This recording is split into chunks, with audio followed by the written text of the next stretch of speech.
Allez, ce que je vous propose maintenant, c'est de voir ensemble 19 nouveautés du W-langage. Écoutez bien, vous allez sûrement en découvrir. Première nouveauté, les opérateurs de comparaison de chaînes. Vous aviez déjà égal et commence par. Sur le même principe, vous avez maintenant termine par et contient. Alors je vous rappelle, commence par, vous le voyez ici, c'est crochet ouvrant égal. Termine par, c'est facile, c'est le contraire, donc égal crochet fermant. Et contient, vous l'avez deviné, c'est crochet ouvrant égal crochet fermant. Et je vous rappelle, pour ne pas tenir compte de la casse, vous remplacez simplement le égal par un tilde. Le tilde, c'est algr 2 et un espace. Alors par exemple, pour un commence par sans casse, c'est crochet ouvrant, tilde. C'est la forme de la vague, c'est vaguement égal. Et pour ne tenir compte ni de la casse, ni de la ponctuation, ni des espaces, c'est tilde, tilde. Là, c'est très vaguement égal. Alors dans l'exemple ici, on utilise l'opérateur tilde tilde crochet fermant pour ne garder que les noms de sociétés qui se terminent par SARL, quelle que soit la casse, en majuscule, en minuscule, ou encore S.A.R.L. En une ligne de code, c'est plié. Deuxième fonctionnalité, le nouveau mot-clé avec. Avec, vous manipulez les membres d'une variable sans ressaisir son nom à chaque fois. Avant, pour remplir le fichier de données client, je tapais client, point, nom client, égale la valeur. Client, point, prénom, égale la valeur. Et ça, c'était avant. Maintenant, je remplis les rubriques du fichier client sans répéter le nom du fichier. Et cette syntaxe, elle fonctionne sur tout. Sur les fichiers de données comme ici, sur les structures, les classes, les types avancés du W-langage comme les variables email par exemple, sur tout. Tiens, d'ailleurs, en parlant des variables email, il y a une nouveauté sur le type avancé email. Vous pouvez maintenant spécifier des entêtes particulières dans un email. Alors, je vous rappelle, un email, il est composé du corps du message, mais il est également composé d'entêtes, qui sont en fait toutes les infos d'acheminement du mail, que ce soit l'adresse du destinataire, l'adresse d'expéditeur, etc. Et en version 19, vous pouvez ajouter des entêtes particulières. Par exemple ici, on a utilisé cette nouveauté pour ajouter l'entête list unsubscribe. Cette entête, elle est utilisée pour indiquer l'adresse de désinscription d'une mailing list. Encore une autre nouveauté, les affectations multiples. En version 19, vous affectez en une seule ligne de code plusieurs variables W-langage. La syntaxe est très facile.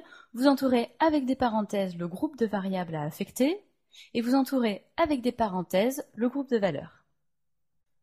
Une autre nouveauté dans le même esprit, une procédure peut maintenant renvoyer plusieurs valeurs. C'est la même syntaxe. Autre nouveauté pour la gestion des tableaux associatifs. En version 19, vous pouvez trier un tableau associatif sur les clés ou sur les valeurs. Ça se fait avec la fonction W-langage tableau tri. Tableau tri, le nom du tableau à trier, et le deuxième paramètre, ce sont les options de tri. Pour un tableau associatif, on spécifie si on veut trier selon les valeurs ou selon les clés. Par défaut, le tri s'effectue sur les valeurs. Pour trier selon les clés, on précise ttclé, comme ici. Autre nouveauté sur la fonction W-langage fcopy fichier. Imaginez, vous devez copier tous les fichiers d'un répertoire sauf les points TMP. Eh bien, en version 19, c'est facile. La fonction fcopy fichier accepte un nouveau paramètre. Ce paramètre, c'est une callback qui sera appelée pour chaque fichier qui indique l'opération à effectuer. Pour ignorer les fichiers TMP, vous renvoyez la nouvelle constante fcignore, et pour copier les autres fichiers, c'est fccopy. Puis, il y a une troisième constante qui permet d'arrêter la copie en cours, c'est la constante fcarrête. Et ça marche aussi avec frepcopy pour la copie des répertoires. Encore une autre nouveauté du W-langage. Regardez cette liste de prénoms. Je veux découper chaque prénom de la liste. Maintenant, je peux le faire en une seule ligne. Sur le découpage de chaînes avec pour tout, vous pouvez maintenant spécifier plusieurs séparateurs. Par exemple ici, je découpe la chaîne selon les points-virgules, les tabulations ou les RC. Encore une nouvelle fonction W-langage en version 19, une petite fonction bien pratique, chaîne incrémente. On lui passe en paramètre une chaîne qui contient un nombre et elle incrémente ce nombre. C'est idéal pour sauvegarder une suite de fichiers par exemple. Alors maintenant, attention. Je vous montre deux nouveautés un peu plus pointues du W-langage. En version 19, vous pouvez créer des méthodes abstraites dans vos classes, et même des classes abstraites. Par exemple, pour une classe, la syntaxe c'est « ma classe est une classe abstraite ».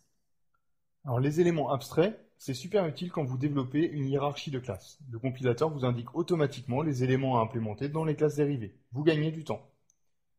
Et les classes abstraites, ça vous garantit qu'elles ne seront jamais instanciées directement. Il faut obligatoirement les dériver. Deuxième nouveauté, celle-là je l'aime beaucoup, c'est l'attribut serialize. Regardez. Ici, dans cette fonction, je récupère un document JSON. Je veux l'affecter dans cette structure WLangage. Alors pour ça, j'utilise la nouvelle fonction de la version 19, deserialize avec la constante PSD-JSON.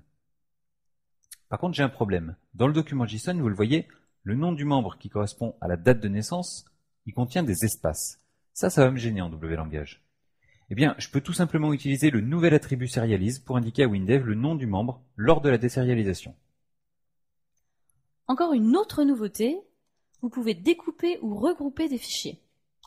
Pour ça, vous avez les deux nouvelles fonctions de WLangage, fdécoupe et fregroupe. Les énumérations et les combinaisons, vous connaissez? Ça permet de gérer des listes de valeurs possibles pour une variable. Les énumérations, ça vous garantit que vous n'utilisez que des valeurs autorisées, c'est plus sûr. Par exemple ici, on utilise une énumération pour indiquer l'état d'un chien robot. Donc j'ai défini les 3 états, assis, debout, couché. Il ne peut pas avoir 2 états en même temps, il ne peut pas avoir un état qui n'est pas dans la liste. Les combinaisons, c'est le même principe, mais vous pouvez les combiner. En version 19, vous avez 2 nouvelles familles de fonctions WLangage qui vous permettent de gérer encore plus facilement les énumérations et les combinaisons.